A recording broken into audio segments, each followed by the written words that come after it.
আমাদের সুলতান ডাইনের কাচ্চি। আমরা কিন্তু রাতে ডিনার অর্ডার, তারপর হচ্ছে রাতের বেলা কেভিংস উঠছে যে বিরিয়ানি খাবো। এত রাতে তো বিরিয়ানি বানানো সম্ভব না, অনেক টাইম লেগে যাবে। তাই সবাই মিলে ঠিক করলাম যে সুলতান ডাইন থেকে একটু বিরিয়ানি অর্ডার করি। তাই এখন আনলাম, আমরা সবাই মিলে খাবো। আমি আসতেছে, সবাই প্লেট ঠিক করতেছি।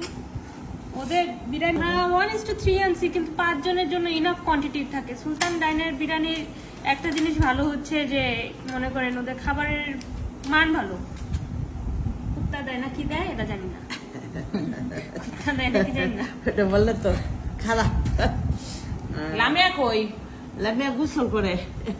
বাবু তুমি কেন আজকে ইয়া বিরিয়ানির সাথে গেছো? হ্যাঁ ওরু লাও লাও লাও নাও দাও সবাইকে একটা দুইটা মানে 1:3 মধ্যে দিয়ে কিন্তু ভালো পাঁচজনের জিনিস খাওয়া হ্যাঁ ডাইন তুই না বলি তো আমি চিন্তাই না যে এটা সুলতান ডাইন। গেছো তুমি কোনদিন? না যাই নাই ফালতু কথা বাস। আয় ঠান্ডা হয়ে গেছে।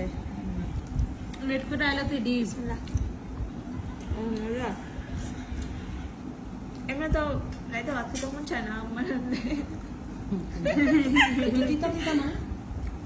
না ঠিক আছে না আমার মুক্তিটা মুখ ফিরতে দেয়, গরম তো ঠিক আছে। একটু গরম করি, অনেক ঠান্ডা লাগছে।